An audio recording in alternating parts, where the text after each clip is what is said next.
right. 3, 2, 1. Welcome to the Wild Cannons podcast. To my right, we have Jeff. Jeff, how you doing? Doing really good today.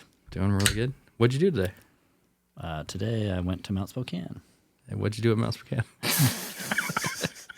I rode some powder and bluebird. It was probably the best day of the was year. very nice. It was very, very nice. It's not about me. All right, thanks, Jeff. Across from me, we got Ryan. Ryan, how you doing? I'm doing really, really good. What'd you do today? Yeah. Freaking met up with you goons. Crushed some POW. Didn't die on a rock or stick or anything. So it was a good day. Yeah, good. Excited to chop it up with Bryce over here. So Yeah, today we do have Bryce Rich in the studio. How you doing? Pretty good. Regular work day. Thanks for the invite. Yeah. Well, we're happy to have you here. Just kind of introduce you to those that may not know, and even a little more for myself. But you've been an integral piece of the local snow skate culture, from creating and designing boards to hosting snow skate events. You're a co-owner of Boyd Hill Snowskates, which started back in 2009. There's been a lot of manufacturing shapes of snow skates that you've continued to push and been at the forefront of the sport. You believe in rider input, and this has been key to your success and is why Boyd Hill continues to manufacture boards with new shapes, materials, constructions, techniques, and camber profiles. So we're here to learn a little more about you, Boyd Hill, and how you got here. Cool. Appreciate you guys having me. We can start this a bunch of different ways. I could tell you about my snow skating journey, I guess, how we kind of started. Yeah, I was thinking maybe if we could go even back to say, like, where did you grow up, and then how did you get into your like board sport journey before we jump into? Oh, for sure. So I grew up in Nampa, Idaho. So I'm a Southern Idahoan. So I grew up at Bogus Basin. Yeah. But I was my parents were Mormon, LDS parents. So like we were a huge family. Didn't have a lot of opportunity to ski other than like the one school ski trip y'all went on in junior high and whatever. And as soon as I got old enough to get money, it was like buy a season pass, buy skis. And I was really lucky. I had my brother-in-law, my oldest sister's husband at the time was a ski patroller at Bogus. And so he always, not only did he take me water skiing all the time, he took me to Bogus Basin. So I had to ride to Bogus Basin, got to change in the lodge, and took me to buy my first equipment. And so I had like access to the mountain for the first time for reals in like the late 80s. And I swear to you, it's the fucking Juicy Fruit commercial, the strap your snowboards on. I saw snowboarding on TV on that fucking Juicy Fruit commercial, and I lost my shit. I remember, I could tell you where I was. I could tell you whose house I was at. I knew exactly. So where were you and whose house were you at? It was at my buddy Todd Ferreira's house, a high school buddy of mine. Like I was sitting there watching TV, and that commercial came on. And I was like, maybe I'd seen it before, but not really. It never really entered my consciousness. And I saw snowboarding, and I was just tripped. I remember calling my brother-in-law Tim. I was like, "We gotta get a fucking snowboard. Where do I buy a snowboard?" And he had like Proform or whatever, and like still didn't know where to buy a snowboard. But that's what set it in. But it was about the same time I had started skateboarding. I was probably like a 10th grader, so we were into it. So it was like as soon as I saw snowboards, I was probably like maybe like the 11th grader. Bought like my first Burton Cruiser, like a Burton Cruiser with the wavy stripy graphics on it. And bought a secondhand from like other friends at high school, and that kind of set the hook. And then it's like all through college and Bogus Basin, our plan was get off school. Bogus was night skiing 7 days a week, so we go to Bogus every day after school. Just drive straight from Nampa across Boise up Bogus, which is an hour up, and we'd clip tickets, bring wire cutters. We'd clip lift tickets off everybody who's leaving the mountain. Sorry, Bogus Basin. But so that was daily. We'd just get out of school, go up to Bogus, ride. So I basically learned to snowboard at night at Bogus Basin. But I think the first time I went snowboarding proper was at Brundage Mountain. It was like a road trip to Brundage. Yeah. So originally the first experience on the mountain was that skiing then? Yeah, I was a skier for sure. Yeah. And then the Juicy Fruit commercial. Juicy Fruit set it off, and then Bogus, and then Went to college at Boise State, Idaho State, and then I had some friends at Idaho State. When I was at Idaho State, I ended up getting a job as a lifty at Pebble Creek. I don't know if you guys, Pebble Creek's in Pocatello, Idaho, and they call it the Rock. It's very steep. Is it still there? Yeah. Pebble Creek's badass. I got to add that to the list. Oh, Pebble Creek's the spot for sure, and it was an alternate location for them to build Sun Valley back in the day. It's like kind of high desert. There's a hot springs real nearby. Pebble Creek is really, really cool. And it's a steep angle, rocky terrain with like lots of side country. Like you could go out of bounds left or right and kind of cruise back in. And there's like one spot out in the woods, there's like a train car out in the woods, like a creek you could run out. It's like an old train car park there. It's like cow shed or something. I don't remember, but I ended up getting the job as a lifty in college. So it ended up being a super good winter. So we just rode Pebble Creek all the time. So I met some friends that were pretty advanced skiers at the time. And I was probably, I was an okay snowboarder, but it made me a good snowboarder because it's such a steep, gnarly hill. And then the very next year, we decided to bum at Big Sky, Montana.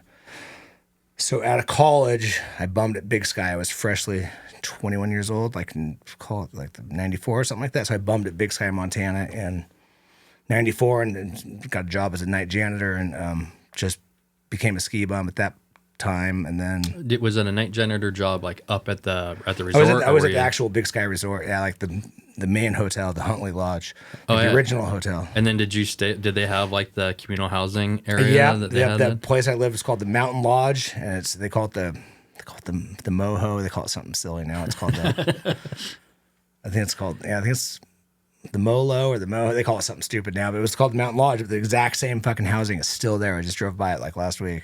Still there, and it was a dump then. And it was like, and I don't know why we crammed. We had we had a whole Idaho crew that lived at Big Sky back then. We had, for whatever reason, this rooms are like, it's like a bed and a bed, like an L shape, and then bunk beds, sink, and you went through a door, shower, shitter, and that's it. No kitchens, nothing like that. And we had 3 of us crammed in that room with all of our gear. But I think being a janitor at the mountain, we had like a locker. I had a locker on the hill, so I had probably kept my snowboard there, probably kept my gear there. Yeah. I guess I don't remember now, but sounds kind of like military barracks, It was gross. It was super gross. And whatever you can cook in a microwave that you stole from the hotel, a refrigerator, a mini fridge. You mean repurposed from the hotel? Borrowed and a hot plate, and then you're burning your employee cash card all the time, so you get these microscopic paychecks. But we had a good time. It was a good winter, and I was going to ask you guys have some good winters while you were It was okay. The winter I was there was just all right, but we got a lot of big mountain skiing and made a ton of friends. And then from there, I think after my season at Big Sky, I moved to North Idaho just to ski bum the following winter at Schweitzer, and we just had a few bucks rat hole the way, and I moved up to from South Idaho to North Idaho in a Ford pickup with a camper on it, like an Alaskan. An Alaskan pop-up is. They have a little hydraulic jack. The whole thing pops up. So we bummed at Schweitzer. That's probably like 94, 95, probably 95. And then I ended up, I landed a job fighting fires for the Forest Service in Coeur d'Alene. I was a wildland firefighter, so I stayed in Coeur d'Alene. I had no intention of staying in Coeur d'Alene, and that was it. I got a job fighting fires. I'm like, all right, I'm a Coeur d'Alene guy now. So just to jump back, because we know Schweitzer a little bit better. So were you just complete ski bum, not working, just like? I didn't even have a job. No, just I don't even think I had a ski pass. I might have just been cutting ropes or something, or hiking, or Clipping doing what we tickets could. Whatever the hustle was, I didn't have a job. Yeah. We had a lake place at Kokolala we rented that winter. Oh, yeah. So we were just bumming and skiing and probably doing some hiking and whatever it is we were doing at the time. Yeah. So is it one of those ones that you can't remember? No, we were, I think at Schweitzer back then, you could hike to the backside and then ride or whatever the hustle was. But, technology back then wasn't the same as it is now. That's true. That is true. So you kind of talked about moving with this Idaho crew. Did you guys have a name of any? Did you guys have a little?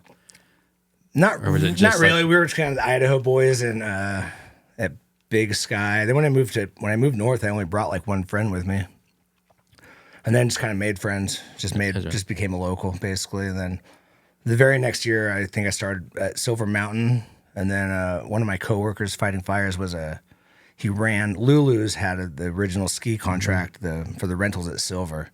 So I worked for Lulu's at Silver originally. So I was fighting fires in the summertime, and then we ran the snowboard shop for Lulu's in the in the wintertime at Silver. So I became like a Silver bum. So Silver's been my home mountain since the 90s, basically. Very cool. So I know you talked about also the Juicy Fruit commercial, but was there anything like in real life that you saw that you were also like, oh, I want to do this? Like, did you see someone riding that, like this aha moment where you're like, okay, like not only am I doing this, but now I want to keep doing this and be like a ski bum at Schweitzer? I think it was like a couple friends that we had growing up that were like poor professional ski bums, guys who were just like, I had a friend, Brad Nelson, he's actually local here, lived in Sun Valley when I was in college. And so we were always pursuing that ski bum dream of some sort, So he was kind of one of the big influence of that. And then what about now? Do you have any influences that of friends that you still, stay in touch with, or, that keep pushing you to ride? Oh, that's kind of everybody though. I think just everybody that has maintained that dream of just always snowboarding. Like, how do we snowboard all the time? How do we do this for a living? How do we do this just short of being like a ski instructor or something dumb, right? Like, like how do we ski for a living? But Cheers to that. Yeah. Like, nobody's really getting paid to do it. Like, was never going to be a pro snowboarder, I guess. Yeah. But just like, how do we do this? How do we make this part of our life? Sick. You know what I mean? Yeah, exactly. Were you skating in the summer at all? And I've been skating since I still skate. I've been skating since like I was in high school. So, and skateboarding was always fed into this as well. And Coeur d'Alene is always, Coeur d'Alene was always a good skate spot, a good skate friendly town, and they had Coeur d'Alene's old skate park was like an early adopters. It was a dog shit skate park, but they had one nice a metal long, half pipe. but they had a skate park a long time before every Yeah. town had a Yeah. grind line park. Like. True. And Coeur d'Alene's got a nice skate park now. They had an okay skate park then, They were facilitating the culture. Yeah. On the subject of skate parks, though, I have strong opinions because, like, I think, like, in Coeur d'Alene, we had a skate park. They tore it down. We got a skate park, and everybody treated it as a win, which I called net zero. But what we needed is skate spots, right? Like the park right by my house, Cherry Hill and Coeur d'Alene, like your neighborhood park. Needs a hip, needs a two-stair, needs a rail, doesn't need a full skate park, it needs a skate spot. Wow. That should be the move going forward. We don't want full skate parks because they, the city looks at it as they breed crime and all, blah, blah, blah. But if you have a skate spot, then there's like kids can hang out there. It's like a session spot. You can go there and hang out, but maybe it doesn't encourage 90 people hanging out, Yeah. It's a good thought. Actually, I've never Hit had multiple spots. I never heard that take. Sure. Well, I mean, look at pickleball courts. Yeah. Just use that example. In fact, pickleball courts in Coeur d'Alene have lights. Skate park does not. So, what's that tell you? A lot of ruffians though at the pickleball court, so that's why they need the lights. I guess. Maybe I'm not quite old enough to play pickleball, but Yeah. give it another year. Hey, actually, I think it's fun. I don't know much about it. I think it's Lots of fun. friends who enjoy it. I'm just making a comparison to. Yeah. The point is, like, all right, parks are for us to use. We all skate. What do we allocate the resources to? Is it playground equipment? Is it, that's why Coeur d'Alene got rid of tennis courts because people weren't playing tennis anymore. So, all right, we build pickleball courts. Or no one's playing Memorial Park, or the one that's down by the Coeur d'Alene Resort. Had 3 giant baseball diamonds. Well, Right. softball can go somewhere else. Yeah. And the leagues aren't what they used to be. Yeah, it used It's to not be. like, Used to when be I grew huge up, deal. like my dad was like, that's what they did.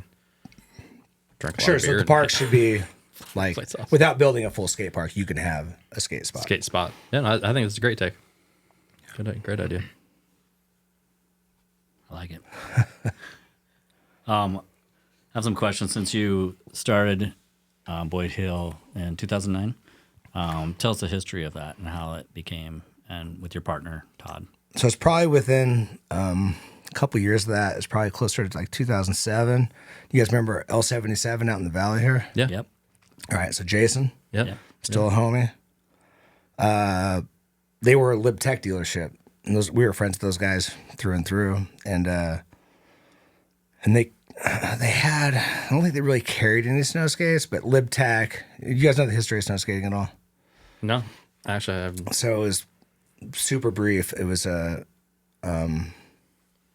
there's a bunch of claims to it, but it's a Northwest thing, right? Stevens Pass.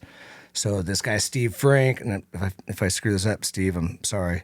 He was an employee at Stevens Pass in probably, let's call it the late 90s, early 2000s. And they were goofing off postseason, and they were taking crap out of the rental shop, and they put a ski, like a literal kid's snow ski or a chopped off ski on a skate deck. And they were riding it, and it worked, proof of concept, on like little riser blocks or whatever, jumping the bonfire and like hanging out. And of course, first thing you think is like, I'm going to patent this, which is, patents is just crazy.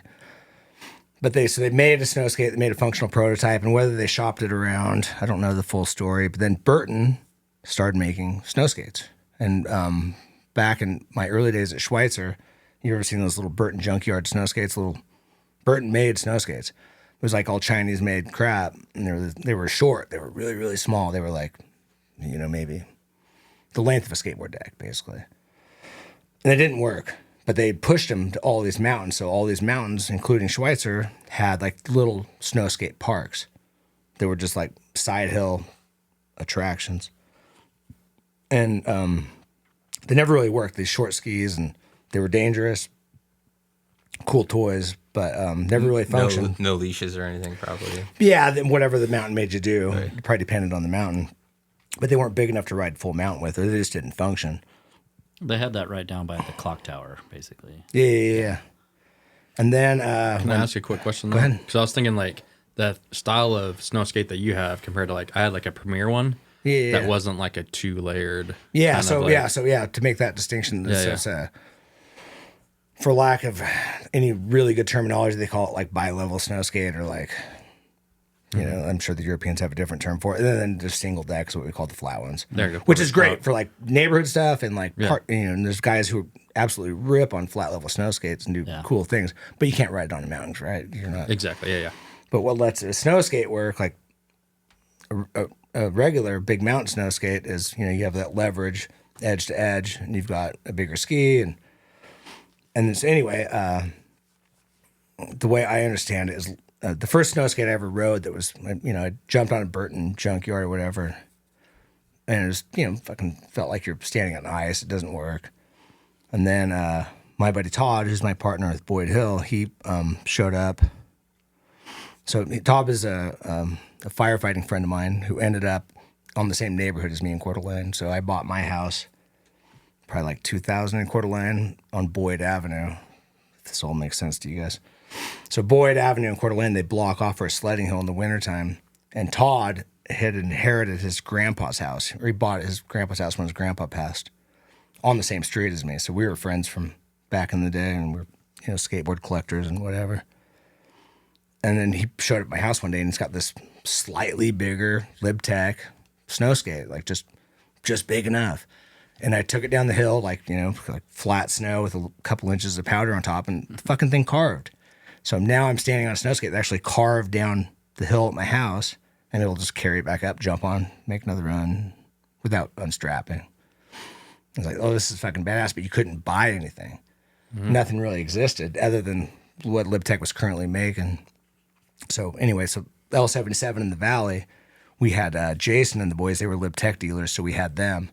It's like, hey, what's in the catalog for next year? So we ordered LibTech made a 48-inch ski and a bigger ski that came with it, so you could get 2 skis with it and the deck. But LibTech used a rigid truck system that kind of sucked. And we ordered snow skates that year, and then when they showed up, L77 called us, and they sold them to us at cost. Whatever they paid for them, they sold them to us for. They totally hooked it up. And then at the time, there was like a magazine called Starfish Snowskate that came out. So we kind of knew what the scene was a little bit, but not very much. But it was like hard to get, it was hard to get a deck. It was hard to get grip. It was hard. You couldn't buy trucks anywhere. You couldn't buy any of it. So we were making our own snow skates using like 1/2 of a snoller blade. Like line skis, remember those? The line skis, no. like Line. I think they still make skis. Oh, like Yeah, like yeah, line. yeah. Like, Line. Yeah, they go, yeah. Line. But they made snoller blades. They made little bitch ass skis. Yeah. So we would buy those. Yeah, snowbladers. I know exactly what you're talking about. Snowblading. Yeah. Which Damn, people also call snow skating, not to like make this all super weird. But when we say snow skating, we're talking about snow skateboarding, to be very, very clear. No, that's Actual snow skating. I think that's Yeah. really good to throw out there. It's a super clear distinction because I say snow skating, people think I'm on little bit of skis. yeah. Yeah, Pumping to clear it along. up for the listeners. Yeah, so when we say snow skating, we're talking about actual like binding free snowboarding, right? And so anyway, we were taking these little skis, and we were T-bolt drilling them and mounting skateboard decks and cutting our own trucks and blah blah blah. But at some point in time, when LibTech was making their shit, this guy in Seattle, Jake Tomlinson, Rocker Trucks, was making trucks, and I'm going to explain it without showing you, but the trucks pivot laterally, front and back, but they're rigid left to right, right? So if you put pressure on your left to right, you're putting edge pressure similar to you toe and heel on a snowboard. But it allows that little, we're riding small skis, but it allows that ski to flex and do its thing in the snow. So the thing that made snow skating work was actually it was a pivoting truck. It changed everything. And so when we got we got our first LibTech snow skates, we upgraded them to like rocker trucks, so they actually worked.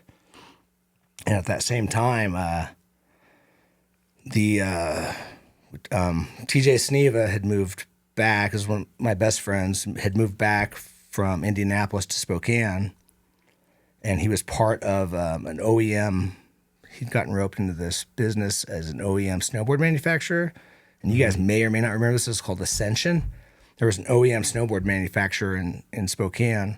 There's all this equipment that came out of Hood River, and it was like the former, I don't even remember what brand it was in Hood River, but they made everybody's shit. So if you wanted, Jeff wants to order 20 Kokanee snowboards, they'd make them for you. You want, Ryan wants 150 Coors Light snowboards, we'd make them for you. You want to start your own snowboard company, T, and we call it Tia Snowboard, we'd make you 100 of those.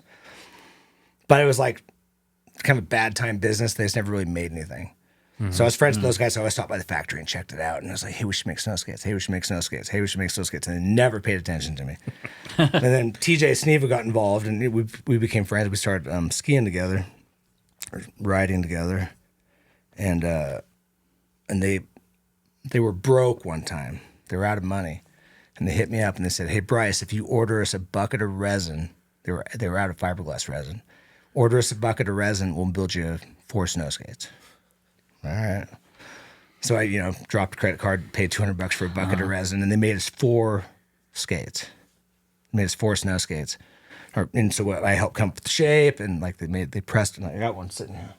They made us 4 snow skates. This is the first one. Yeah, it was the first snow skate we ever made. So those that are listening, we have one of these original 4 that are up here. It's just kind of a big, silly looking blade. But we thought we knew what we wanted for a shape. We were kind of guessing. Nice camber. And it was probably made in a child's ski mold or a teeny tiny snowboard mold. Yeah. And it totally didn't work. It sucked. I mean, it worked at speed. It was pretty wide too. But it worked at Had some volume. full speed. It worked, but like carving it didn't work. But it was cool. So we had proof of concept, kind of. And then the very next shape we the made. Ascension on that. Yeah, it was it was in the still Ascension factory. Yeah. Yeah, that's rad. And then I think it was probably about that time. I don't know. That was year 1.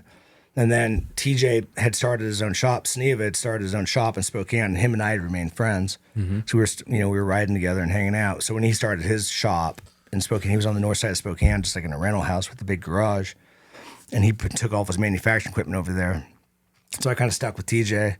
And the very second shape we made is a shape we still make today. Like fucking all these years later, it's one of our top selling boards, like fucking everybody's favorite, like all mountain board, like it's a beginner board, it's everybody board. To the second shape we ever made, we still make today, which is pretty cool. No, that's awesome. So yeah, so that's how it became Boyd Hill Snowskates, because I live on Boyd Avenue, and me and Todd had started it, but we started as a snow skate supply originally, because you couldn't buy grip tape, you couldn't buy trucks, you couldn't buy leashes, you couldn't buy top deck, none of it you could buy separately, a la carte. So we originally started our business as like a snowskate supply company, which we still do. So, like, you know, I'm not making foam grip tape. Obviously, we source it out, but we sell a ton of it. I call it black gold because it comes in these giant rolls, and we cut it into strips and we sell it as grip tape. We sell tons of it. We send it all over the world. That's right. Yeah, and it's like, you know, getting rich $20 at a time, I guess. But Did you ever get any pushback from the mountains, like while you guys were trying these things out? It happened. It happened everywhere else. And I can tell you a couple stories. It was, you know, Mount Spokane. Shout out Mount Spokane. Early adopters, always allowed snow skating. They're always cool with it, you know. And like the thing is, you're supposed to, you can't walk off the chairlift with the snow skate. You got to like put it down, jump on it, and ride off. And that's like tramway rules. It's like it's what they're insured for. It's why the speeds are moving at that, or the lifts are moving at that speed.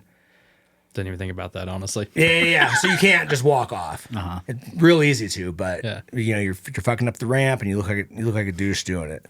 So like, you know, then like there was like a couple mountains. People used to call it an Idaho foot strap. They'd make you put like a little bungee cord around the board and put your front foot in it, which some people still do, and it helps you getting off. But if you can just like it's kind of like the world's smallest acid drop. You just set your snow skate down, and you stand on top of it. But yeah, Mount Spokane was an early adopter. You guys know who Crush was? Yep. So Crush, right? Palooza. So one of the very first snow skate events that happened was I'm sure somebody will correct me on this, but it was called Shut Up and Snowskate. It was in conjunction with Merv Manufacturing or GNU or whoever it was at the time. And so Crush had actually helped pull off a very early snow skate event. So that's why Mount Spokane was always kind of on board. It was probably because of Crush's influence, I would guess. Is kind of the way I understand it.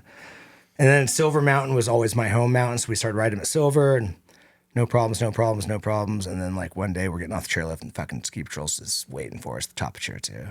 It's like, you know, getting the riot act, and it's like, been riding them here for years. And like, oh, I've never seen you, and it's like, are you here every day? Like, you're here all the time? You live here? So we just had to go to ski patrol and demonstrate. I think we went to the rental shop, and borrowed a couple leashes real quick and strapped them around the board so we had like a foot strap, even though we didn't have anything with us. Demonstrated to them and took like a run, and they're like, all right, cool. They were cool with it. Jumped through the same hoops at 49 degrees north. Schweitzer was already on board because there was a crew at Schweitzer that used to build some snow skates. It was a chiller deck. Sandpoint guy used to kind of press some powder boards. And so Schweitzer was on board. So locally it was like, and everybody in the country has the same story. Every mountain's got a story, and then there's some states where it's illegal because of their insurance, or it's people, there's just like, you gotta figure it out, or like people call it adaptive. Like, I've got bone spurs in my ankles, I can't strap in a snowboard. This is my adaptive. It's got metal edges. It's got a leash. Like, you're meeting those criteria. If they allow snow bikes, you know, you know what I'm saying? So it's like, it's always an argument, but it's like, and I've had to take runs with ski patrol, and we've been through this. And Lookout Pass was cool too. Like, we had same thing, just prove yourself, and once they see what it's all about. So if for a new user of snow skating, I would say it's just respect those people who've put those rules in place ahead of you that kind of got you permission to be on the hill. So ride on and off the chairlift if at all possible. Like, I usually like skate up to the chair's coming, pick it up real quick, and then step on it when I get off. So you look good, and nobody hassles you. But it could be mountain by mountain. So like you could totally fuck this up. Yeah. Well, I mean, that's great history. I mean, no clue. Yeah. Amazing history of the snow skate and how you came up with the name Boyd, and that's a great name. That's killer. Yeah. And they are all made here. Yeah, everything. So yeah, really the key to our success is the unsung hero in snow skating is obviously TJ Sneva, local master ski builder. And you know, you guys see Sneva skis everywhere, and Sneva's a badass. But and I don't know if you guys know the whole story, but truly the person who developed the twin tip ski, like way before KT, way before anybody else. It was TJ. Yeah. Twin tip skiing, which is fucking backward skiing, is a goddamn Olympic sport now, you know, whatever this is, you know. And but truly the guy who developed it, and then he got in a row with, you know, once again, like, we should patent this. And they took it to a trade show, everybody saw it publicly. K2 offered him a development deal. And then him and his friends, there's a cool YouTube video. If you guys look up a Sneva Switch on YouTube. Just look up Sneva Switch. There's a movie that was produced by a student at Gonzaga. Oh yeah. It's probably 10 years ago. Yeah, it was pretty recent. It was probably 10 years ago. Yeah, it was a kid that did it. It was a friend of ours, and great storytelling. It's a cool story, but it's like kind of like how he got, as a young man, kind of got taken advantage of by K2. They were going to sign him to a development deal. They were going to start making twin tip skis. They didn't even know what the fuck it was until they met him. And then he didn't want to sign a contract with them because he was nervous. And he brought it back to Spokane from Vashon Island. And when he went back, they're like, "Oh, we don't need you as a team rider. We've been developing this for years." And they kind of cut him out of the deal. And like, he had nothing. They just started making. And then when K2 did start making, they started making like snoller blades, something stupid, you know.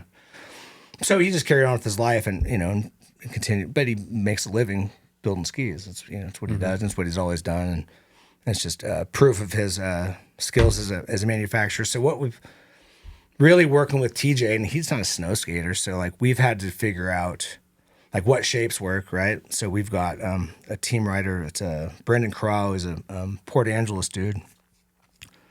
To tie this into LibTech, you guys ever heard of Hurricane Ridge? Mm-hmm. Right, Hurricane Ridge, one of 2 ski areas in the entire United States that's within the national park system, which is pretty badass. But Hurricane Ridge has like the side country stuff that drops down to the street. You can take the world's parking lot to the world's fastest rope tow up, and you can drop these big giant ridges down. So Brendan, you can check out his stuff. It's VBH Shapes on Instagram. Anyway, this mad scientist friend of ours kept making all these crazy snow skate shapes, but they're basically they're in LibTech's backyard. So they're taking all these old LibTech boards, like these LibTech Orcas, all these expensive ass snowboards, and they're cutting them down into snow skates and testing them in powder. So that's where a lot of our big mountain shapes have come from, was like cut down LibTech boards that they're testing in the backcountry, and then we're bringing to reality and turning into functioning shapes. But snow skating, it's like a full cambered board doesn't work, full rocker doesn't work. So we've had to come up with our own. So all of our molds are super specific to just snow skating. So like we've got, and some of it's from snowboarding, but not all of it. But like, if you look at our biggest board, it's like big early rise camber, like right where your front foot is. From there up, it's just early rise. So it's chowing everything in front of it, but it's not affecting you in a carve, right? Does that make sense? Mm-hmm. We've got like little tiny camber pockets under the back foot, because your back foot's kind of doing all the muscle work. On a snow skate, your back foot's kind of the rudder, right? So we've kind of developed over the years, like, all right, this works, this doesn't. So we've changed. And we've exhausted poor TJ Sneva making molds and all these other things, and we change it all the time. So nothing's static at all. But we've got to a good point, like we know what works, and like we've kind of gone with like a lot of it's like pretty much like flat camber anymore, with like an early rise for the directional stuff, so that it's super rideable. And like every time we've made a powder board, I'm not kidding, every single time we've made a powder board, it ends up becoming a race board because they carve so well unintentionally. They become like race boards. So all of our big guns become like race champions.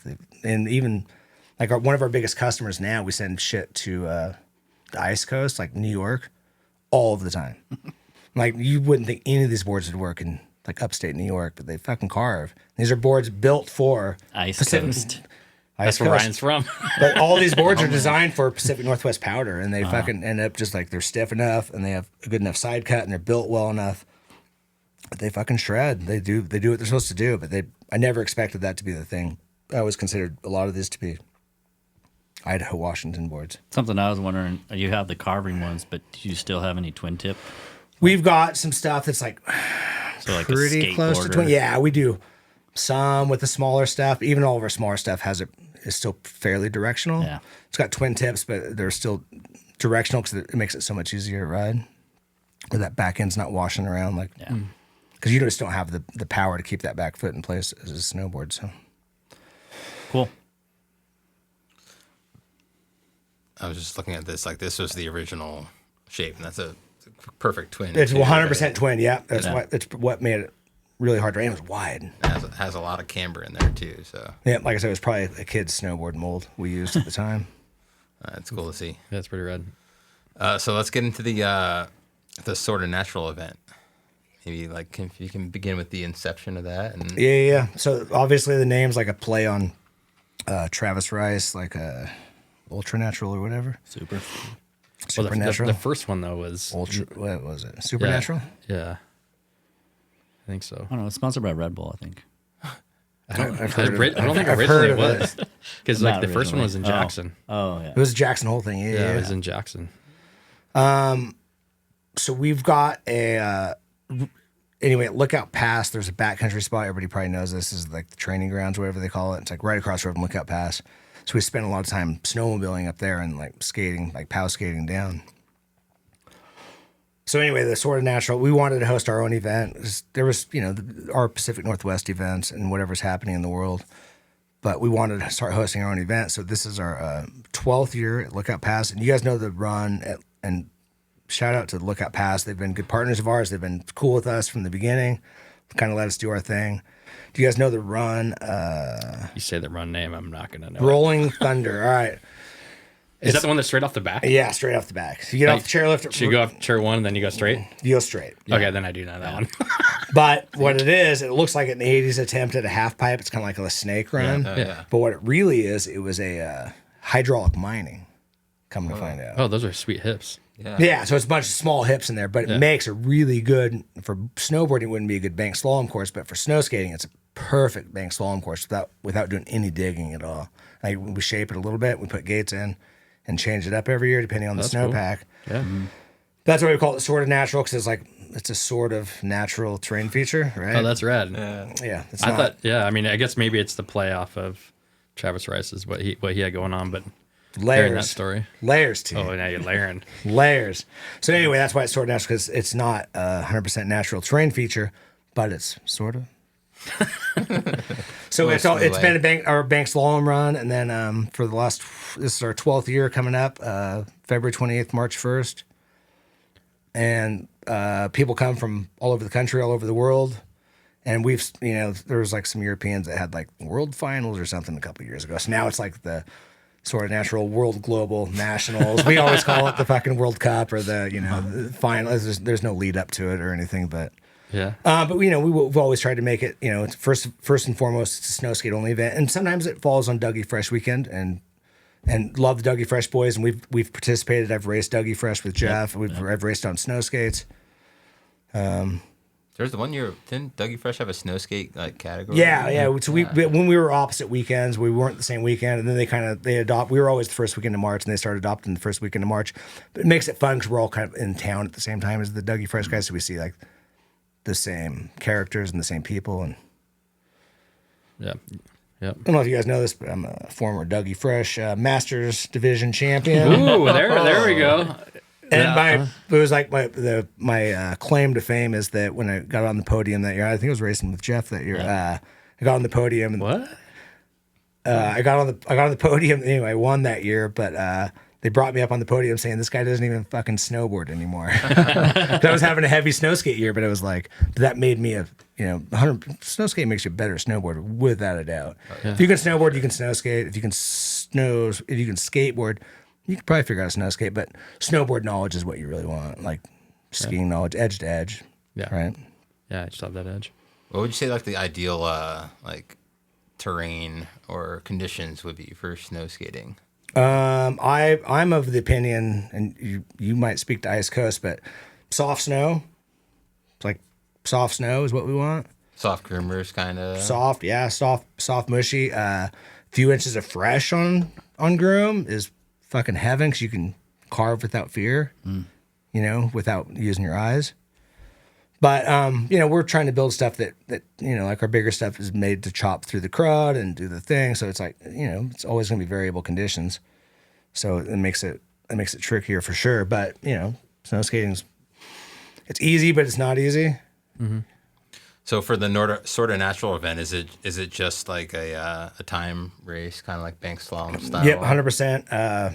Yep, bank slalom. Just no border cross or anything. It's just basically a best of your timed runs.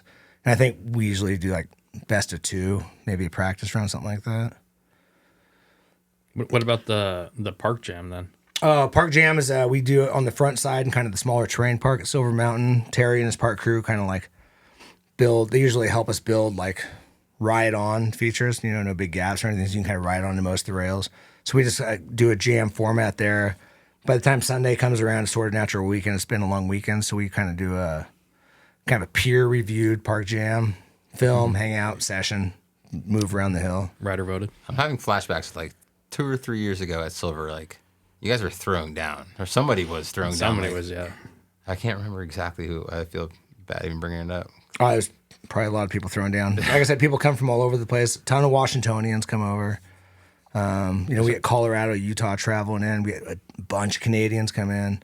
It's a good group. Snow skating, you guys must know this. It's like kind of a niche sport, right? And it's like it never took off the way we thought it was going to take off. It's like it's just still a niche sport. Like we're like Boyd Hill's a big dog in a small pond, maybe. You know, it's like there's people all over the world building snow skates still. I think we've been at it. We've been at not the longest. We've been at it quite a while, and we've seen them come. We've seen them go. And there's there's other companies that do a good job manufactured in China. They it's just not our business model. Mm-hmm. We're not mass producing anything. It's all Gotcha. Yeah, so keeping it local. Yeah, we ship all over the world. We got people riding them everywhere. I think that's the coolest part of it is like having these pen pals all over the world, and people. I don't remember everybody, but I pretend to. You know, but I get a lot of feedback from people, and people are stoked. And I asked you how many you pressed your new model, and you said I was like 100, and you're like, no, 10. 10. So we there's a kid in Washington State is a Hayek guy, Clay Elm dude.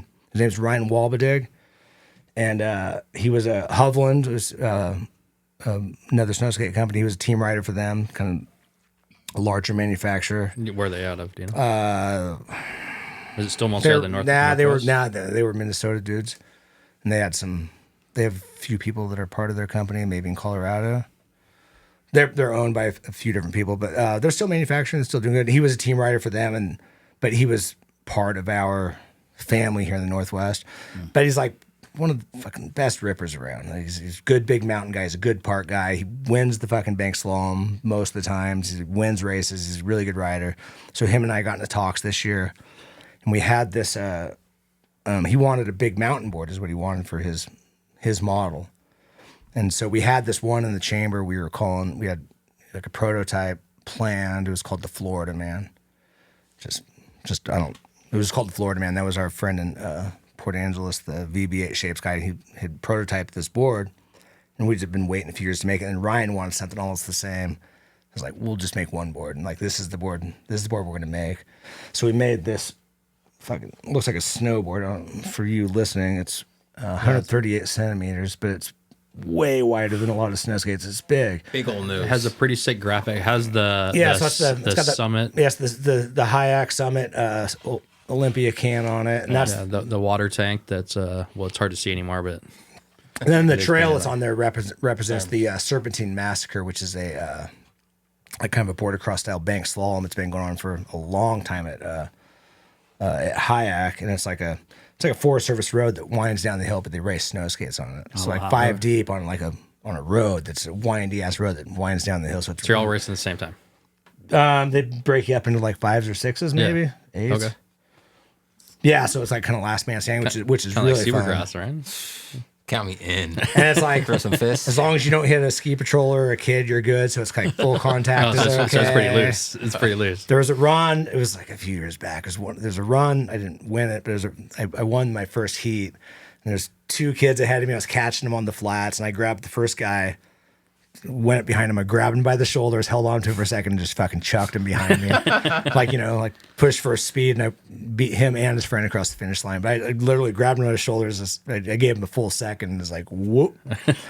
We need more. We need more of that. That's super fun. Yeah, super fun race. I think border cross would be, if there was ever going to be a sport worth watching with snow skating, it'd be border cross for sure. We do a bank slalom because it's easier to do. Yeah, and Lookout probably allows that one. Yeah, for sure. And even like holding an event, like people are like, oh, just get a timing system. Show me where the fucking timing system store is. Yeah.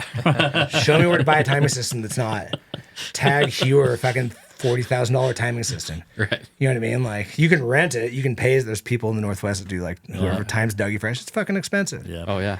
And you got to pay them a lot of money. It's high tech equipment, and then RFID is not an answer because you have to have power for everything. And it's like And then they're like, A lot "Make of sure people you have throw, answers, Throw but- that in the bucket when you're done." yeah. So yeah, even coming up with a timing system has been like a fucking decade-long challenge. You know, it's like you could do radio time, you know, stopwatch time, Yeah. and it fucking sucks. But we used to do that. Yeah, Maxwell Can used to do that. Just hope the times aren't close. you get the bungee cord rope that you let go of at the beginning, 1, 2, 3, and you let it go, or just nonsense. But which is okay. So we ended up buying a timing system. It was like somebody was using it for like we bought a time. We've had the same timing system for a few years, and we've made some improvements to it. But it's like it's Chinese as fuck. But it's like, and I knew, and some guys we know use it for downhill skateboarding. And I watched a video of these Russians using it, and I was like, that could probably work. And it's like super simple timing system. It's got like, you know, it's got like infrared top, infrared bottom, antennas, base station. And the base station has the time on it. It doesn't record anything. You just have to write it down. It doesn't save any data at all. But once you put one person through the starting gate, you guys can follow him, and it doesn't fuck up his time. Oh yeah. So once it trips, nothing happens until the bottom trips. That's Maxwell Cans. It works, though. It totally works. Like, no, it totally works. It would pick up other people's tracker. Yeah, so this is just That's why Jeff never has It's like a runs. grocery store infrared. why? This is just an eyeball. So until somebody crosses the finish line, it does nothing. Right.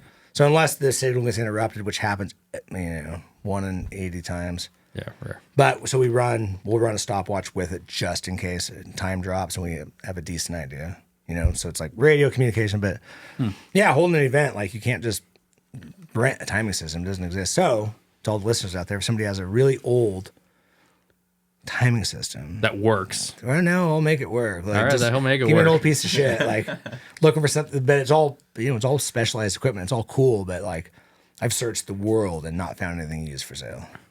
So it's in some ski school locker somewhere. There's an old timing system that runs on a cable, which like honestly we would take if it. Yeah. But our system works pretty good. It's like thousandth of a second. It's accurate. It's cool. It's like things you don't think about when you hold an event. Like Oh yeah. or we're gonna pay $2,000 to rent timing from somebody. Yeah. Which And then you got to make sure you make up that money. yeah, exactly. So we can keep it cheap and keep it fun. You guys got something on the calendar for this year? Yeah, this is our 12th annual is coming up next week. I don't know when you guys are going live with this. Yeah, we but won't have this out. It's all good. It's typically the first weekend of every year or of March of every year. First weekend of March. It may or may not coincide with Dougie Fresh, but we're not really competing with those guys because we're a snow skate only event. So Are there any other events that you go to throughout, or is this like the one? the Serpentine Massacre in Snoqualmie is at Hayek is usually mid-March. I should know the dates, but it is coming up. Trying to think who else is throwing events right now. Someone's gonna get mad at me for not. I don't know who else is really doing events right now. There's not that many in the United States. There's a few. There's a big East Coast snow skate convention coming up. We're like kind of part of, there's a big binding free one in Colorado. There's the Howelson Hill in Colorado. Howelson Hill's I think it's in Steamboat. It's right outside town. It's like the lift from town. It's basically like a city free terrain park. It's pretty cool. They do a big jam session there, so we like to support those guys. Well, I mean, it's all good. I think Nobody else locally is really doing anything. Yeah, give us the info. We'll make sure to put something on our Instagram before it happens. But I'll tell you guys a quick. I'll tell you 2 quick lib tech stories if that's cool. yeah, hit us with some. I think before we jump right into a fun we're lib tech guys, Mervin guys. So before that, I think we should Whack a salt. Whack salt. I hate you guys. Whack it. Sound good. We have Brandon, our producer, back there. He was raising his hand with one. I think we're ready to do this. All right. You're good? Cheers. All right, cheers. Hate your guts.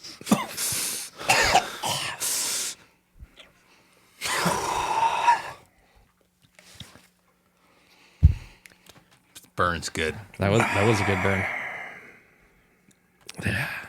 Going back in again. I hit one in the parking lot right before we left Mount Spokane today, and ignited both nostrils. I haven't had a double nostril ignite in a while. I hit the saw the same way I hit the J, a little at a time. I'm all in from the start. Ryan, you're all in on a J. It gets me in trouble. Man, you can't be coughing that much. Just a little at a time. Anyways. All right, so we got a couple lip tech stories. Okay, so we're talking about that Serpentine Massacre at Hyack, right? Snoqualmie. We were there one time. We had like a table in the parking lot. It's a big race. All the snow skaters are there. And I'm sitting there talking to our team guy, Brendan, and from Port Angeles, and we're in the parking lot, and I see this fucking diesel Land Cruiser coming through the parking lot. Right-hand drive. I was like, fuck, that rig is sick. Coming through the parking lot toward us, and it's fucking Mike Olson. And we got a few of our big snow skates laid out, and Mike Olson kind of gives us a wave, but then like fucking triple head fucking what? Like Mike Olson's like, because he saw our shit laid out. Because like Lib Tech was like, Yeah. king of snow skates, and this is probably 10 years ago. Olson came by and he saw some of our big shit laid out, and he did full triple take from Olson, which is pretty cool. Didn't talk to him, got a full triple take. Then the very next year, we're in the parking lot hanging out. We had a table, all of our skates laid out, and Pete Sorry came up and started talking to us. Couldn't be cooler. Super nice guy. And he was like talking about snow skating. He said, Bryce, he said, we always believed snow skating was the future. It just hasn't happened yet.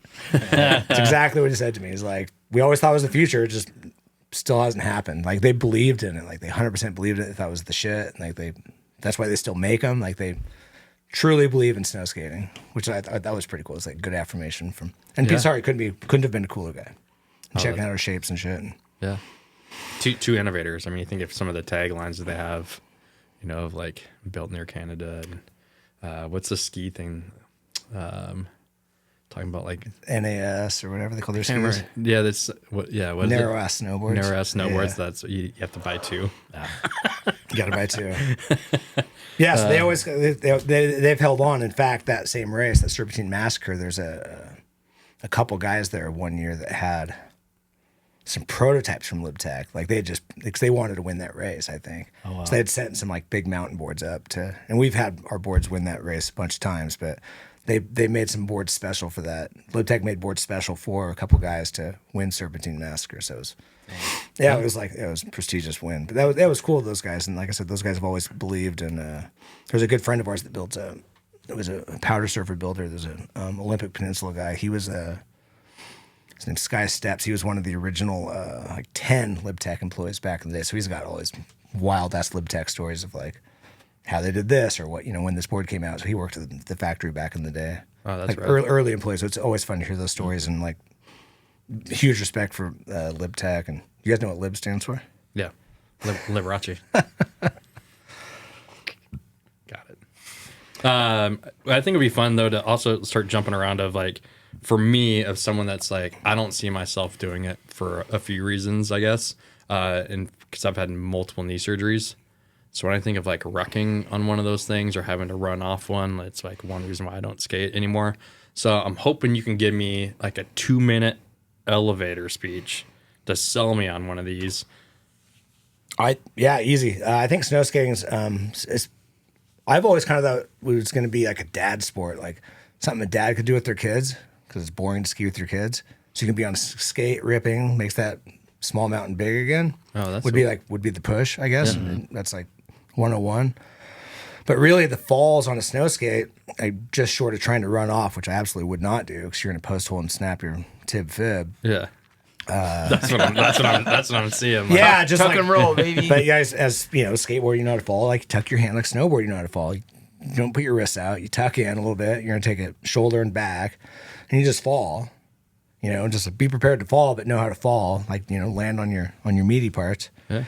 But I think the falls are way less violent than being tangled up in a snowboard than the fucking come up, what the cartwheel or the scorpion or whatever. Yeah. Or not to dig on snow bikes, but a dig on a crash on a snow bike. Remember we saw that guy that we did, and they're probably tied into that too. That thing. It's one of the most violent crashes I've ever seen on the mountain. Yeah. And he kept riding, so props to the guy at Silver on the snow bike. The snow skate leash is 100% there to make sure it comes back and hits you in the face. There You know what I mean? So it's Yeah. like when you crash on a wakeboard, first thing you do is cover your face. Yeah. You don't want to get fucking hit by that board. Yeah. So kind of know where you just pay attention to where it's at, I guess. You get used to it, but like if you can fall, but like as a skateboarder though, like I'm not even that good. I'm not a good skateboarder at all. I'm an okay skateboarder, but snow skating makes me feel like I can actually skateboard. So you're ripping, it feels like you're a kid standing up on the sliding hill. So it brings it all back. It's like it puts the fear into you, it puts the fun into it. It's like I don't know. I can't say enough about how much fun snow skating is because it's like it feels like you're standing up on a sledding hill. Yeah. You're doing something you're not supposed to do. But the falls are like, if you can learn how to fall and just tuck and roll, or hopefully not roll, just tuck and slide. Yeah. I think you're in a pretty good spot. All right. But like, yeah, trying to run off the snow skate would probably be the number one mistake. You're not gonna save it. Just take a digger and I've got, all these years of you guys had who's your filmer that was on the Mike Miller. Yeah, Mike. I was listening to that. Yeah. And like what snow skating lacks in general is people filming. I don't know why. Yeah. It's like maybe it's generational. Maybe it's like there's a lot of guys my age that are older guys, older skateboarders into snow skating. There's definitely a younger generation coming up, but like not filmers. People just don't go out and film. They usually go out and have fun and don't film, which is a tragedy, but it's like it is what it is. Even like there was a dude that had there's been snow skate magazines over the years, but hard to get pictures out of people. Hard to get any good. You get like the clips or the Insta clips or whatever, but it's hard to get. It's not hard to get footage. It's just lack of good footage. Seems like when I go through all my footage, it's like, it's like anything like skateboarding. You get 20 misses in one make, so you get a lot of wrecks. So I always thought it'd be fun to edit down just the wipeouts. Yeah. That is a really good point. You don't really see much content coming from. Yeah, and that's on snow skaters for sure. As we get like younger riders in and people that are better at producing content than we are, it's going to help for sure. And that's what I think that memorable clip I was remembering from Silver. I think they had a box set up and someone was throwing like shove-its. Yeah, they were in shove-its, yeah. On the box, and that's just like as a snowboarder, it's like seeing someone shove a board on snow is like really, really cool. So like more stuff like that, and like the little parks like Mount Spokane. Like I feel like Mount Spokane Train Park would be like a fun place to mess around on a snow skate if you're younger. For sure, and there's a whole scene of snow skate at Mount Spokane for sure. Brady Wickett, if you guys know him, he's the local skateboarder. He's one of our team riders. He's a lift maintenance guy at Mount Spokane, giant beard, and probably see him wearing a vest, ripping snow skater. But he pushes it in the train park there for sure, and like we saw a lot of snow skates in Mount Spokane for sure. Before Ryan, that kind of makes me think. Before Ryan gets into the next question, I have a question when I think of the culture. So there is a heavy vest culture. So is that like? This is very Snoqualmie Pass. These guys can speak to it better than I can. I'm not a denim vest wearer. Yeah. But, well, it's like mixed. I kind of like it because I like motorcycle gangs. I like the whole like crew mentality. I think that's fun to have, like something that's yours. For sure. So for our event, we do make a patch every year. Yeah. So I brought you guys all a patch. We're not worthy, man. We're not worthy. This is our patch for SortaNatural 12. You guys all get one. Oh, thank you. Because these guys are all super into vests, we do make a patch every year. So it's very much part of the event. Instead of getting a sticker, you get a patch. That's Right on. So it's just I think it's a very Snoqualmie Pass thing. I don't know a ton about it, but it's like snow skaters are always wearing the denim vest or the modified vest with Yeah, I like the Carhartt looking. Jeff, ones. I got a patch for you. Jeff's the most Silver Mountain guy here, so he gets the Jeff gets these silver.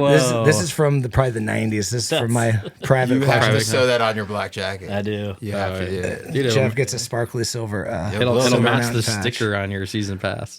It will. That's probably from the late 90s. That's awesome. This is sick, dude. I appreciate it. So we do a patch every year. That's usually our theme. That's a Mecha Godzilla on the snow skate there, and that's part of our design team. So we do a patch every year. I don't know. You guys know I'm into like vintage scooters. Like I've been riding vintage like Vespas for decades now. It's like one of these threads in my life: snow skating, scooters, pinball. Nice. So we do a scooter rally every year. My club. We do a patch every year. So that transferred over to snow skating, and now everybody gets a patch when they come to our event. So badge of honor if you have a patch from a snow skate event. That's right. Nice. Thank you. I want to hear more about the scooter rally. That sounds fucking badass, dude. How do I get in? We're into vintage Vespas. So our club is called 2% Scooters. So we're the 2%ers. So this scooter rally we're doing this summer is our 22nd annual. So it's like it's very much like throwing a snow skate event. It's like the same thing. People travel in, we host them, we do a fun event. That's awesome. Ours is generally a camp out. We got kicked out of Farragut State Park about, I don't know, 8 years ago, a long time ago. We got kicked out of Farragut State Park permanently. So we used to do it there. So now we have a spot on Lake Coeur d'Alene that we, a Forest Service campground at Lake Coeur d'Alene. We do a big Vespa camp out. People come from all over the country, and it's like a celebration of vintage scooters. Like, I don't know, you've been to my house, Jeff. It's like a collection of, it's like a Vespa junkyard in my driveway. That's awesome. I'm actually in the market for a Vespa, so Come on over. Yeah. There you go. I really am. I would love one. On Boyd Hill. On boy. You'll find it. Hey, we're neighbors. Yep. So when you're not hitting the mountain on a snow skate, what are you riding if you're on a snowboard? I've got the most dangerous snowboard in the world that Sneva Manufacturing made me. It's like a carbon. It's a death machine. It's like a border cross board. It's probably like 166, mostly flat, but it's zero torsional flex, and it's like it's a fucking rocket. It goes straight and it goes fast. So I'll ride that on my groomers. I got a LibTech gifted to me last year. I got a GNU Gremlin, cambered, right, which is the T-Rice Orca cambered, basically. Similar. Yep. Same board, yeah. So it's like a low 60s, mid 60s. In fact, the one I got last year was the Air Blaster collab. Oh yeah, is that the? I was seeing the purple with the white. Yep, it's purple and whatever that, black, purple and red, something like that. Yeah, yeah. So that's with their logo, with that like dinosaur logo. That's kind of my big mountain board right now. A few other LibTechs. Those guys are pretty good to me. Like, I got a homie that works there, so we always get kind of throwing like cool LibTech gear. But like I said, I've got a big mountain snowboard that Sneva made me, and then some LibTechs for fun. But then, like I said, that GNU Gremlin, I've had some Orcas, and not a fan. Just seems like a rich person groomer board to me. But you know, T, what say you? I 100% disagree. yeah, sure. Yeah. Well, I've had but you're not- I mean, I've you're had a not couple the of only- them. I'm not. In fact, I had a golden Orca. I had the. I was never really Yeah, super I mean, impressed. I would agree with that with the golden orca. I think for me, especially with my back leg being like pretty blown out, it saves me a lot. Yeah, that makes sense. I need the flex in the board to put me in a back seat. Yeah. More traditional camber, like Yeah, my knee. those were soft boards. No doubt about it. They Yeah. were super soft. So that's why I'm looking forward to getting some more time on this Gremlin for sure. Yeah, because the cambered stuff makes a lot more sense for just ease of use. That's kind of what we've done is like, sure, cambered, but what's the like the C2 or whatever, like where your nose isn't, you're not relying on those front edges to like carve, right? Those aren't touching the snow. Yeah. So your effective edge is really toward the the back middle. Yeah. But yeah, just my opinion, but that's what makes them easy to ride. Yeah. I mean, that's why we have so many different board shapes, right? Just to make us all happy. To each their own. Yeah. Everybody But you're not likes the their only own one that's thing. like those stupid boards, those whale boards. Well, I did what was not the like it the stickers? first time I rode one, and then got used to it. Somebody sent me a sticker. One of the snow skaters sent me a sticker. It's a sick orca, bro. Yep. I had it on my laptop, but nobody knew what it meant. It's like sick orca, bro. Well, it used to be funny when we would be in the lift line. Everyone would be like, when Jeff had, is that an orca? Is that an orca? I was like, dude, every time someone says that, you owe me a beer. They fucking Yeah, they I fucking owed him took like over 6 though. beers. Well, yeah, the lift line thing with snow skating. What is that? Is that hard? Can you kickflip it? Can you fucking kickflip? That would be annoying. I'm yeah, sure you probably that's- hear that on the lift a lot. Like, do a kickflip. What is that? Yeah, do a kickflip all the time. It's like, can you do a kickflip? It's like do a wheelie on a bike. But yeah, that's the hardest part about snow skating. Is like, if you don't want to talk to people, you got to talk to everybody. Yeah. Everybody wants to know, and I'm not always in business mode. Sometimes I just want to, hey, you know what I mean? So you need the vest, and then you need the over-the-ear headphones, and just What? Nah, dude. Generally, try to be an ambassador, but it's sometimes you don't want to have the conversation. No, I Not think being a that's snob, not being anything else. No, I but- get that. That's kind of just on the mountain. Sometimes you just don't want to talk to people. I get that. Unless you're Jeff. Jeff likes to socialize. And speaking of socializing, if you want to have a good time with your friends, You should give me a new Uprise. speaking of Uprise, I think, do we need 3? Probably need 3 Uprise. And today we are drinking the Vista House Pilsner. If you haven't seen this can, it's a rad can design of the Vista House. Before you could only get it at the top at the Vista House, and now you can actually get it at the brewery as well as at the lodge. And this is our time to give a big shout out to Uprise Brewery. Support our community, support local, support Uprise Brewery because they support us. They have a family-friendly tap room restaurant.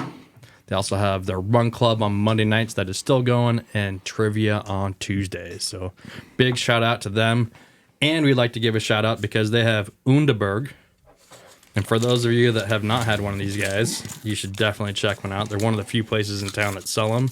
It is kind of a core culture for the brewery industry, but this is also touching back, looking at the Boyd Hill boards, because there is a person by the name of Jake Burton Carpenter who also really enjoyed drinking these. So this is a little salute out there for you creating boards that people maybe weren't always fans of or not fans of, and we appreciate you being part of that snowboard culture. So we're gonna shoot this guy down in celebration of all that.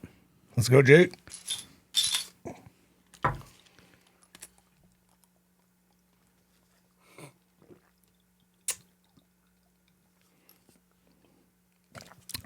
Did Jake really drink these? There we go. Yeah. You did. It says on the label, it is to be taken for digestion. It is not a beverage.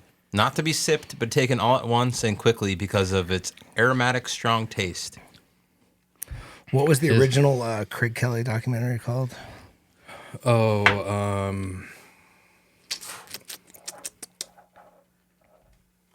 I can't think of the name of it. I don't remember. I have it on my. I like to believe we took that shit to heart because what Craig Kelly did, the writer input, something ride. let it ride. Yeah, let it ride. The writer input part of that was like, I don't know, that really struck a chord with us. Like, so we've always tried to be open to writer input, get guys that want to design boards. Guys, I'm somebody that'll jump on anything and like, oh, it works pretty good, and like I don't have a ton of super sharp criticism of anything because I don't get super granular with that. But like people that do, we've got guys in our team that do it. Like I said, VB8 Shapes in Port Angeles or in the Olympic Peninsula, and then like our team riders, like they give us feedback, and that's what I think it's made a huge difference. So we've always kind of taken that philosophy to heart. So and that was the coolest thing about that entire documentary is like how they actually listened to him to make good shit. And I think that changed Burton. They wouldn't have been where they are today. There's no way. For sure. Yeah. And yeah, I mean, you're creating something just like, Jake did. You're listening to the riders, and I think that's all in, or good business practice. Yeah, and they're still pumping some stuff out of that Vermont factory. They, a couple anyway. I mean, I've hated, I loved them, hated on them, and now I'm kind of in the middle, but they've definitely been a piece of my own snowboard history that just can't skip over. But definitely Craig Kelly in our area, you can't. So crazy stories. So my partner with Boyd Hill is Todd Dillier. He's got the weirdest, coolest snowboard collection in the Pacific Northwest. That's kind of like secret collection. If you guys want to come over and check it out sometime, Todd's got a wild collection, including a ton of old Burton stuff. Mm-hmm. And he ended up with a lot of Keith Wallace's boards back in the day. Yeah. So he's got, back then, they gave every team rider like one of everything.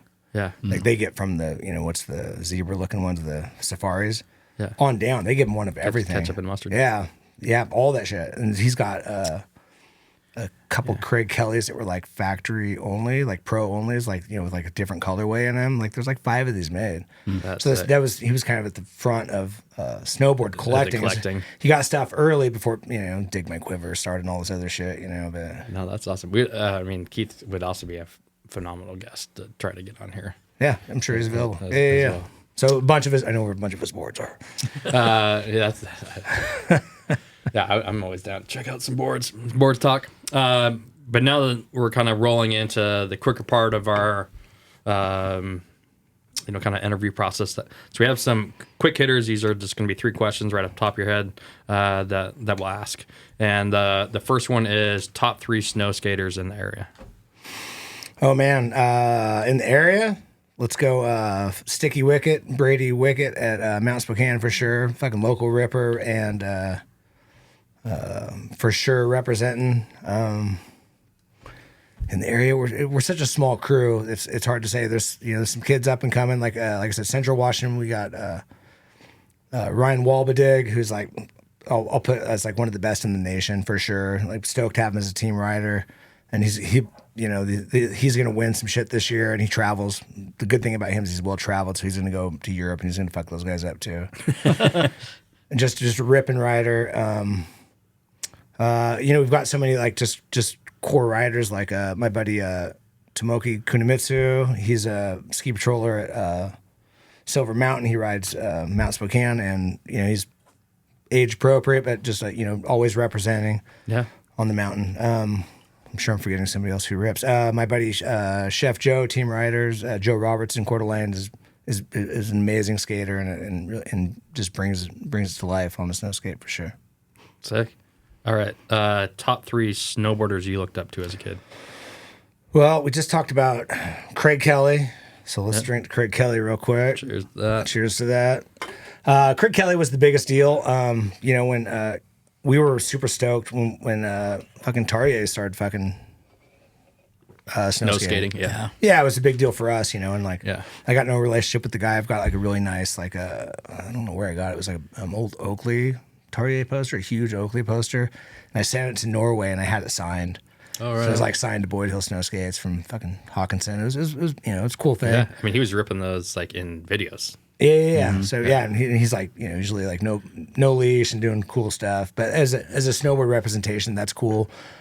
But I also think at the same time, snow skaters don't feel like they need a snowboard representative. Like we don't want Shaun White on a snow skate. We just don't care. You know what I mean? Like it's like nothing against Shaun White at all. And we have an old poster, a super old Burton ad in my buddy Todd's basement. That's like an old Burton snow skate ad with Shaun White, which is so. Todd, cool. Anytime you want to have us over, we'll bring the beers. Yeah, you guys got to check out this is the Idaho Snowboard Museum. So that's as 2. Far as snowboarders. Let's go. And then even like the let me think about this. The North Idaho legends come to mind. You only get 3. Oh, okay. You got 2.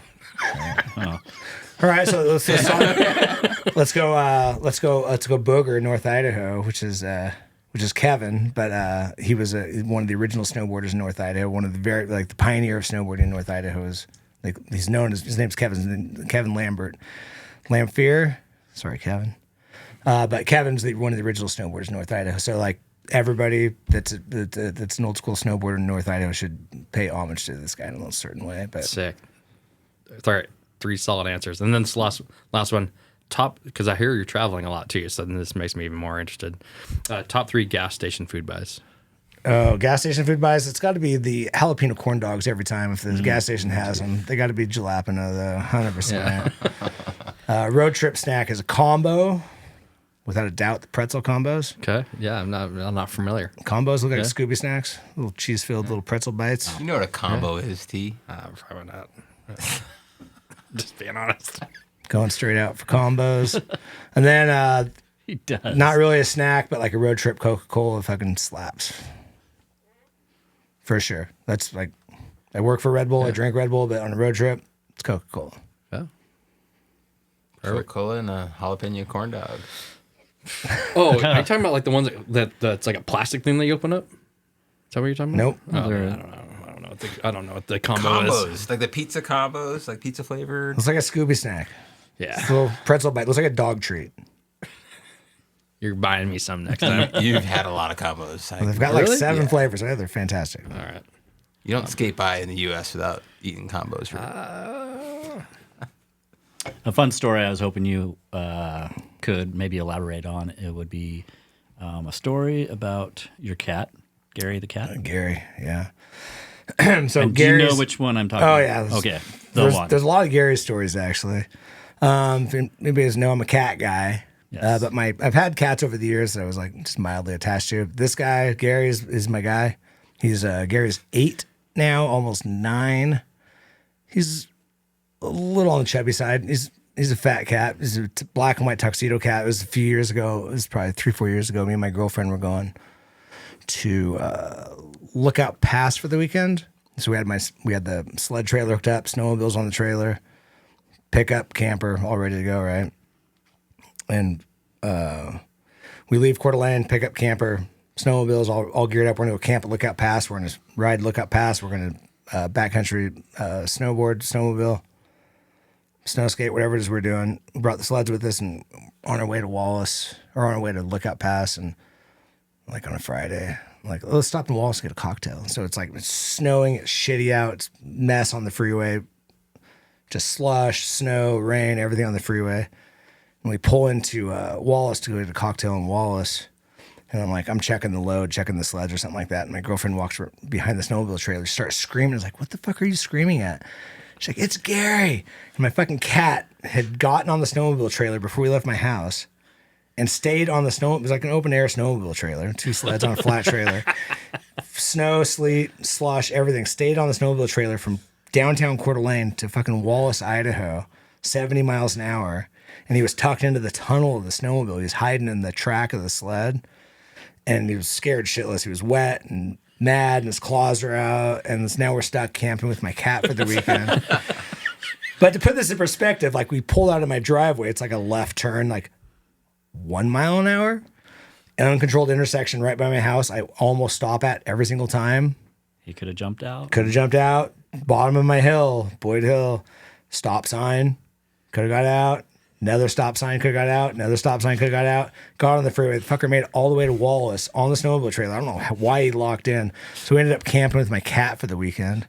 and then every time we tried to get him out in the parking lot to take a pee or whatever, there's like, people had dogs everywhere. And it's like, people have to bring their dogs everywhere, which is annoying. But they don't like dogs. You bring your cat.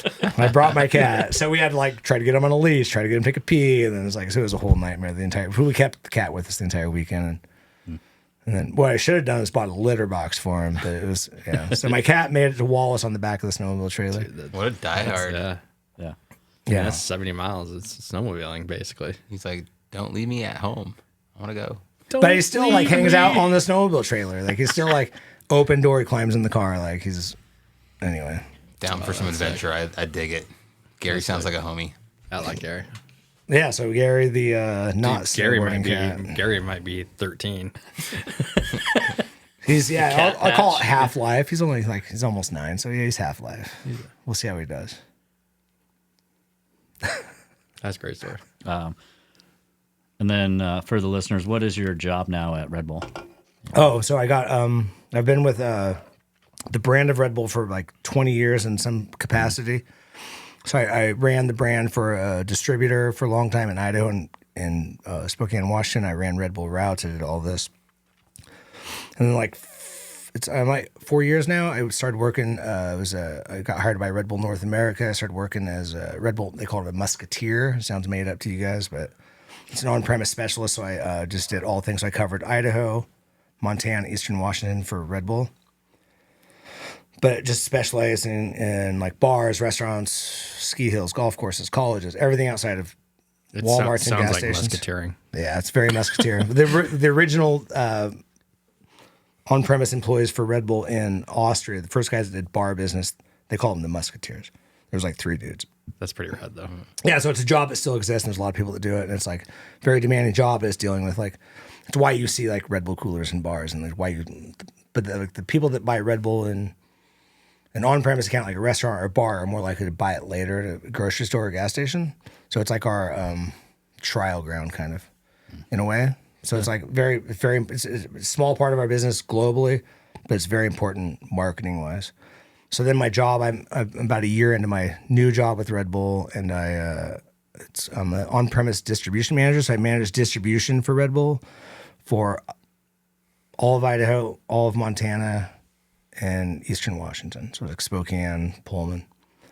So this is kind of overseeing the distributors and kind of helping build. It's a little bit less glorious, but it's building their business plans and how we go to market and kind of monitoring our business.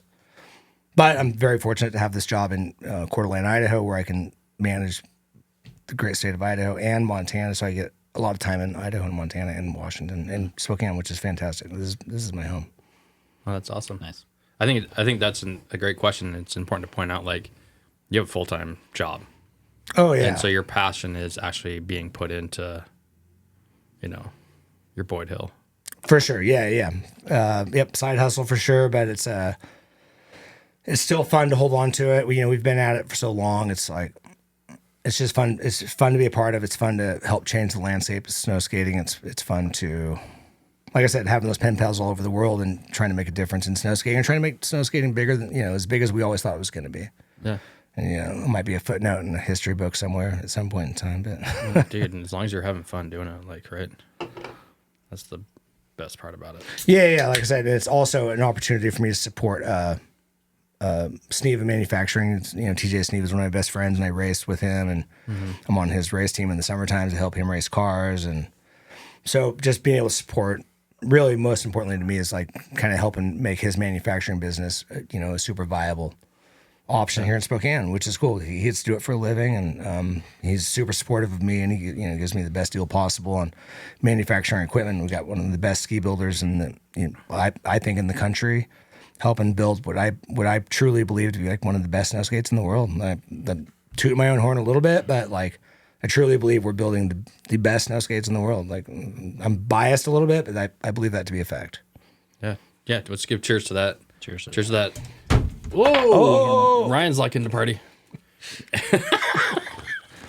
Anyway, we're super lucky to have him. Super lucky to have him on board. Sorry, Brendan. We had a spill. We haven't had one of these yet. We haven't had a big spillage Didn't have a yet. spill. It's a small spill. In there. We've been doing pretty good. It's like 20-something episodes. But we're gonna get through it. With the cheers to that, it just kind of bring this to I got a attention jacket. before we move forward with it. Is when you do visit ski hills and do you do demos? I know you talk about your boards. Can you also demo the boards there? when you do that? Usually, honestly, it's like that's something that we could use improvement in, but it has to do with time and bandwidth. Yeah. It's like, all right, I got to build a demo fleet and dedicate 10 snow skates that I'd be selling out of like this is our largest manufacturing year ever. We made more snow skates this year than we made any other year, but it's still like under a couple hundred. Yeah. So we'd dedicate a fleet of like 10 to demos. And then honestly, it comes down to time and bandwidth where I just don't have time to go to the mountain and demo skates. Excuse me, with our new team rider, Ryan, like this guy's on the hill all the time. He's a younger man, better voice. So it's, just making sure he has boards to loan out to people. And I do the same thing. I usually bring 2 or 3 with me.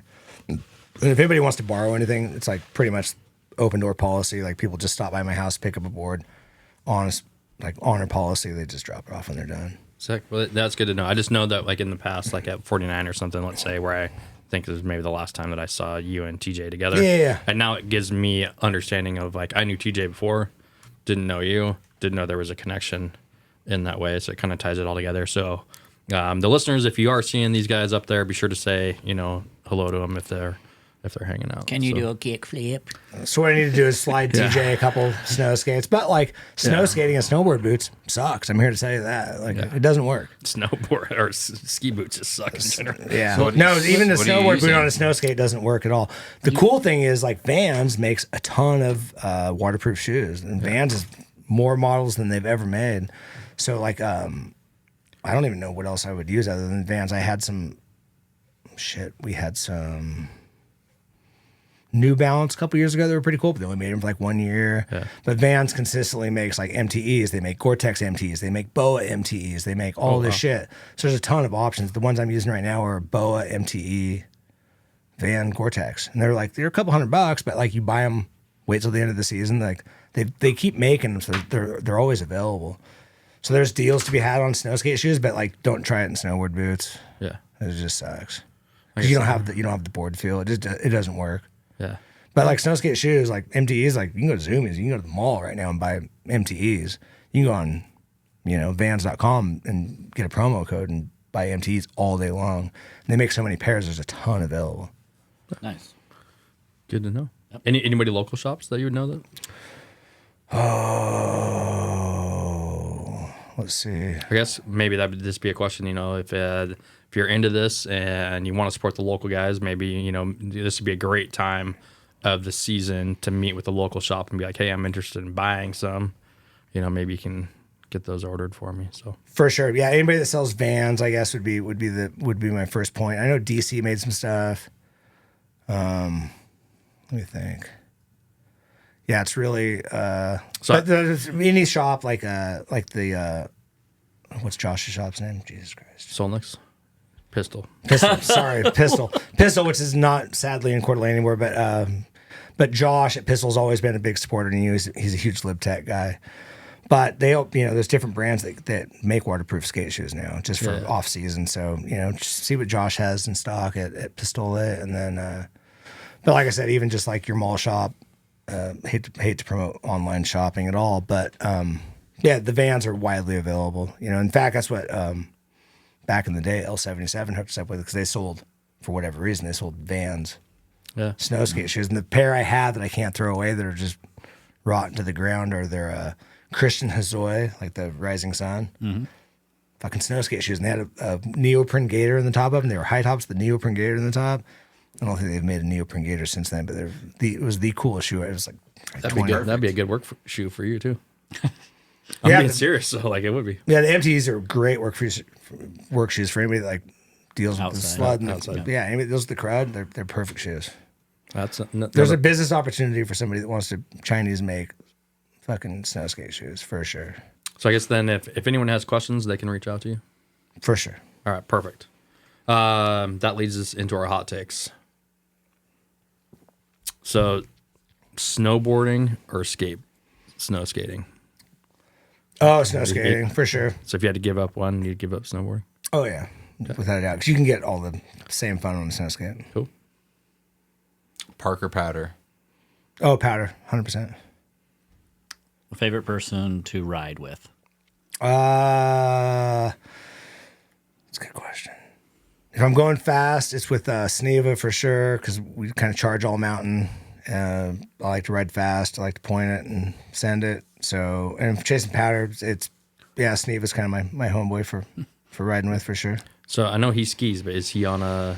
No, he skis. In fact, he's got me on skis this weekend, I think. What snowboarder has the best style? Snowboarder has the best style. I don't follow snowboarding super close, but Zeb Powell is doing the crazy stuff, and I'm happy to see him out there, and is like a Red Bull dude and is a Burton rider for sure. Fun to watch, and cool guy. Brings energy to the sport that I think wasn't there before. Yeah, right on. I'm sure I'm forgetting somebody. No, you're good. Craziest snow skate injury. Well, my partner Todd we were at a snow skate event we were at Mission Ridge. This is probably 15 years ago. Hard ankle, like a wall feature came down, stepped off his board, ankle snapped in half. He's pinned still, and he's a runner. So that was a pretty gnarly injury. I've seen. No, don't run off your board. Don't run off your board. He's maybe stepped off the back, but clean break, all the way broken, like on a road trip, which is not fun. My son-in-law Jeff, chasing me on a snow skate, broke his tib fib in the trees on a snowboard, following me on a snow skate. So I feel somewhat responsible. Like tib fib, clean, like top of the boot, like clean cut. It was horrible. So shout out to Jeff. And then the biggest watch out, I've seen it a few times in the last decade is fucking head injuries, man. It's people that they hit their head and they're not the same. Like it changes people, and they get their bell rung. My buddy Ken Werner hit his head at Crystal a couple days ago. He said he got a sense of smell back that he hasn't had for a decade. I think he's okay, but like getting your bell rung is like, you lose your head, you're dead. So I would, just head injuries, and I see people slam and hit their heads, and that's probably transfers to snowboarding as well. It's like wear a helmet and at all times. And I'm a helmet believer. I'm probably past due for a new helmet this year for sure. Nice. Going up to the mountain, what type of music or what's your playlist? On the way up, depends on who's got the fucking aux cord. You're in control. My girlfriend, yeah. If I'm with my girl, You said. If I'm with my girl, if it's I'm like, driving up with my girlfriend, she has control. nah. The mood is always reggae and things like that. You know, we always get happy music going. You know. All right. Who is the local snowskate goat? Oh yeah, we're just kind of talking about it. It's like locally here in Spokane, it's like it's got to be. I believe it to be like Brady Wickett at Mount Spokane is throwing down. He's representing. He's a mountain employee. He also does DIY local skateboarding stuff. Mm-hmm. He's building these concrete parks in these weird spots, Beehive and all these other spots. Not to burn Brady's spot, but Yeah. I know that. But those guys, I believe in those guys as like as good skateboarders. I believe in them in the future of the sport. So that's like, you know, with my involvement in the Coeur d'Alene skate scene, it's always trying to get these guys on snow skates. Sweet. What's a whack trend in snowboarding or snow skating right now? Whack trend, is it the vest? Just kidding. We love vest. I'm a vest. Whack trend. I mean, we're seeing like the giant pants. Aladdin pants. We're back. Yeah. Oh my gosh. So I got tomahawk. I have to that doo-doo tomahawk. Shout out to the Aladdin pants guy. Dude, Chief Tommy. Tomahawk. Was he riding the snow bike guy or a different guy? No, it's a different guy. On a snowboard. But today, and my apologies for anyone that's wearing the Aladdin pants, but we pulled up to chair 3, dropping a new bowl, lapping it because it was fresh, and I thought it was a nun. I thought there were 2 nuns. You know how the nuns wear their... Oh, yeah. And it was 2 skiers in Aladdin pants. I don't know. Just not my thing. Yeah, you know, anti-Bluetooth speaker, obviously. Over the ear headphones, skiing, I think it's a bit much. I'm not a music listener while we're skiing, so I would rather have a conversation. I don't want somebody to say, what? Huh? But yeah, it's whack trends. I don't know. You see some clothing choices. Or like the stupid fucking onesies a thing. Like, there's a good YouTube video on Boyd Hill's YouTube channel. We're wearing onesies, but it's like, 15, 20 years ago. But now it's like the tipsy elf and all that nonsense you see skiing. Like the onesies, and they all look the same. You see the girl in the rainbow and the white and the dude with the fucking wacky. Stupid. Yep. Go ahead. Hey, yours. If you could take 3 friends on a month-long snowboard trip or snow skate trip. Oh, yeah. Road trip. Yeah, let's go. You never ended the question. Who would you take? There it is. I didn't guess the ending of it. We won a trip to Tailgate, Alaska in a raffle or like a waffle, whatever you call it, years ago. And it was, we went to Tailgate, Alaska. It was my buddy Sky, who used to work for LibTech, who's like powder shape designer, badass.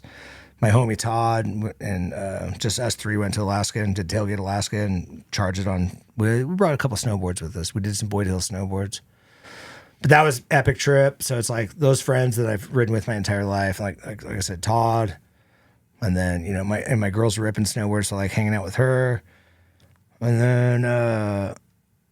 then Chef Joe in Coeur d'Alene's like kind of my snow skate ride or die. Like I don't get to ride with a ton when we do the snow skate event, but it's like somebody I always have fun with, for sure. Awesome. And now we're at the time. Do you have any thank yous or shout outs? Oh yeah, of course. Let's hear it for Sneva MFG for sure. You guys were super lucky to have a local manufacturer doing badass stuff. Doesn't do a ton for the snowboard community, but he is making snowboards.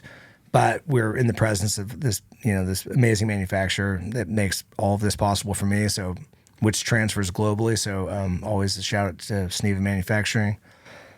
Like I said, our team guys that helped design our shapes, Brendan Crow and our new team rider Ryan Walbadig, and then just the local dudes and like my homies that help do the art and people, all my friends and family that help put on the SortaNatural. It becomes, you can't do it all. So the more you delegate the stuff out, the better it becomes. So it's like, just my family here in Spokane for sure. Right on. Well, Bryce, thank you so much for taking the time to meet with us. It was a great conversation, educating us on the snow skates. We didn't have time to show all of them, so in our follow-up post, we'll be sure to get those posted for you. And dude, all cheers! good. Cheers. Have a great. What was it? Not next weekend? Next weekend, SortaNatural 12, and anybody wants to see the shenanigans, just at Team Boyd Hill on Instagram. Right on. Woo! Yeah. You.